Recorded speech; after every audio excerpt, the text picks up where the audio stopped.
नमस्कार, आप देख रहे हैं प्रतापगढ़ खेतीबाड़ी। हम हैं रामविलास यादव। आज की इस वीडियो में हम बात करने वाला हूं, अगर आप लोग उड़द और मूंग की बुआई कर रहे हैं तो उसमें एक गलती कभी भूलकर मत करना। इसी एक गलती के कारण आपके जो मूंग और उड़द की फसल होती है पूरा का पूरा बर्बाद हो जाता है और आगे चल के वो बहुत ज़्यादा पौधे ग्रोथ नहीं कर पाते और उसमें फल और फूल फलियां जो लगती हैं बहुत कम लगती हैं और जो लगती भी हैं बिल्कुल मरेली होती हैं, यानी उसमें दाने कमज़ोर हो जाते हैं। वो कौन सी एक गलती है जो हमें बुआई के समय बिल्कुल नहीं करना है। अगर आप यही एक गलती को सुधार लेते हैं तो आप रिकॉर्ड तोड़ पैदावार पा जाएंगे। क्या है वो पहली गलती जो हमें बिल्कुल नहीं करना है? सारी चीज़ें इस वीडियो में बताऊंगा। वीडियो को लाइक ज़रूर करें और चैनल को भी सब्सक्राइब करें। अगर किसान भाइयों हम बात करते हैं वो गलती का, तो सबसे बड़ी गलती क्या होती है जिसके कारण हमारे मूंग और उड़द की जो पौधे होते हैं कमज़ोर होते हैं, ग्रोथ कम हो जाता है, ग्रोथ रुक जाता है। जैसे अगर हम बुआई की बात करते हैं तो काफ़ी ऐसे किसान हैं जो अपने मूंग और उड़द की बुआई जो है डायरेक्ट करा देते हैं। जैसे कि हम सरसों की फसल को काट लिए हैं उस समय जो है, या आलू का खुदाई हो गया है उस समय हम डायरेक्ट जो है उसका बुआई करा देते हैं। उसमें ये भी कमियां यही देखने को मिलती है, नमी कम होना, जिसके कारण हमारे मूंग और उड़द के पौधे कमज़ोर होते हैं और ज़्यादा ग्रोथ नहीं ले पाते। इनकी ग्रोथ हमें अच्छी लेना है, बम्फर पैदावार लेना है, तो सबसे बढ़िया तरीका होता है कि जब भी हम उड़द मूंग की बुआई करें तो उस खेत में हमें पहले तो पानी ज़रूर भरें। पानी जो भी होता है भरा जाता है, उससे हमें क्या बेनिफिट मिलता है? बेनिफिट फ़ायदा यही होता है कि जब हम अपने खेत में पानी भर के उसमें जुताई कराते हैं, फिर उसका गोबर खाद डाल देते हैं जो भी हमें डालना है। जब हम उसके पौधों में जब उसमें देखा जाता है कि हम बीज की बुआई कर देते हैं, तो जो भी बीज होता है पर्याप्त नमी मिलने के कारण बहुत बढ़िया तरीके से जमाव लेता है और जो पौधे निकलते हैं वो काफ़ी मजबूत होते हैं, क्योंकि उन्हें सभी चीज़ें पोषक तत्व मिल जाता है जो उनको ज़रूरी है। इसी जगह पर अगर हम अपने जो भी मूंग और उड़द की बुआई करना है, अगर उसमें हम नहीं पानी भर के बुआई किए और हल्की नमी रही और हम बुआई कर दिए, तो उसमें कमियां क्या देखने को मिलेगी? आपके जो मूंग और उड़द के बीज हैं पूरा जमाव नहीं लेंगे। कुछ जो है जगह पर ये भी देखने को मिलेगा जहाँ पर कुछ ज़्यादा नमी, पर्याप्त नमी है, वहाँ पर आपको उड़द मूंग का पौधा अच्छे से निकला दिखने को मिलेगा। और जहाँ पर नमी कम है वहाँ पर जो भी बीज हैं वो अंकुरित या जमाव नहीं लेते, और उसी समय जो पौधा जमाव भी लिया होता है वो पौधा कमज़ोर रहता है। जहाँ पर नमी पर्याप्त नहीं थी फिर भी वहाँ पौधा जमाव लिया है, तो उस समय उसे पर्याप्त मात्रा में नमी ना मिल पाई हो, उस समय उसे जो है देखने को मिलेगा पौधा कमज़ोर होगा और बहुत ज़्यादा ग्रोथ नहीं लेगा। उसके बाद फिर क्या होता है कि हमारा मूंग और उड़द पूरी तरह से बीज जमाव नहीं लेता, तो हम क्या करते हैं, जब भी हम उड़द मूंग की बुआई करते हैं तो हमें पहली सिंचाई लगभग 15 से 20 दिन पे करते हैं। अभी विचार करें, जब 15 से 20 दिन बाद आप अपने खेतों में उड़द मूंग जहाँ बुआई हुआ है वहाँ जब पहली सिंचाई 15 से 20 दिन बाद करेंगे तो वो क्या होगा, जो बीज जमाव नहीं लिए हैं तो उस समय उसे पानी मिलेगा।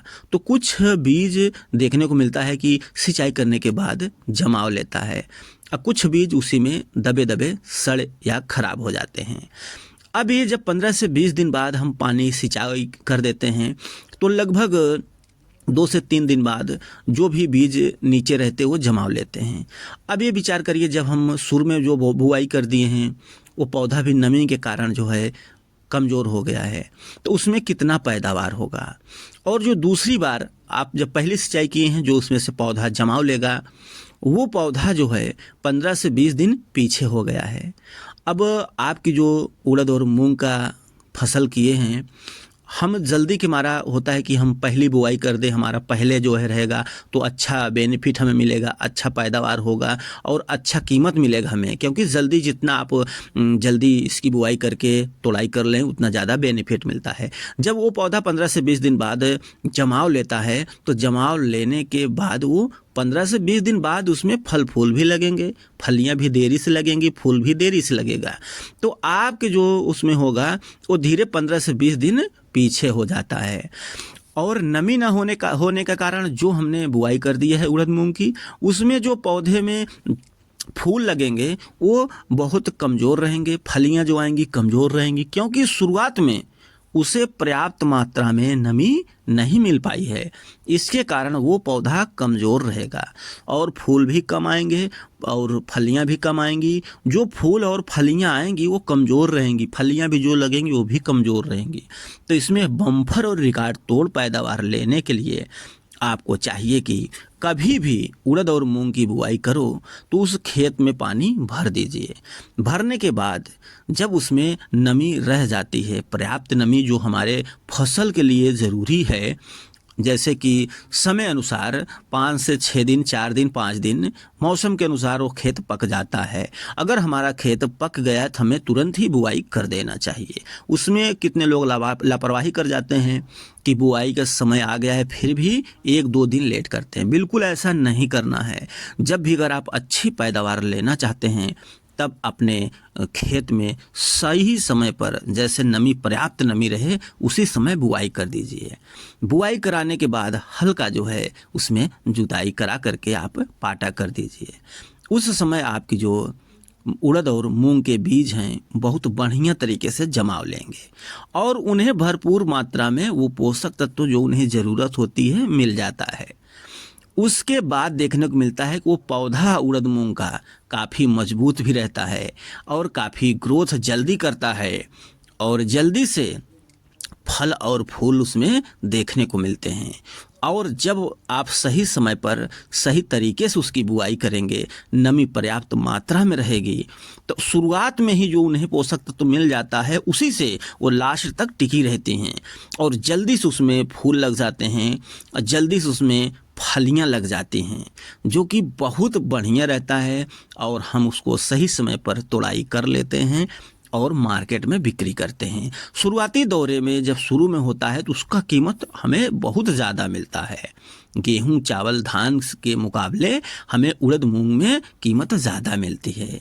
ऐसा देखा जाता है 70 रुपया 80 रुपये तक का रेट चला जाता है, किलो में मिलता है। तो इस विचार करिए कि गेहूं से कई गुना हमें रेट मिल रहा है। तो इसी तरह से आप बुआई करिए कि जो भी बुआई कराना है अपने खेतों में बहुत बढ़िया तरीके से आप जो उसमें नमी का ध्यान रख के फिर बुआई कराना है, या उसमें ज़रूरी है आप पहले उससे जो है पानी ज़रूर भरिए और नमी तभी पर्याप्त आपको मिल पाएगी। वीडियो अच्छा लगे तो लाइक ज़रूर करिएगा, मन में सवाल है तो कमेंट करना ना भूलें और चैनल को भी सब्सक्राइब करें। वीडियो देखने के लिए धन्यवाद।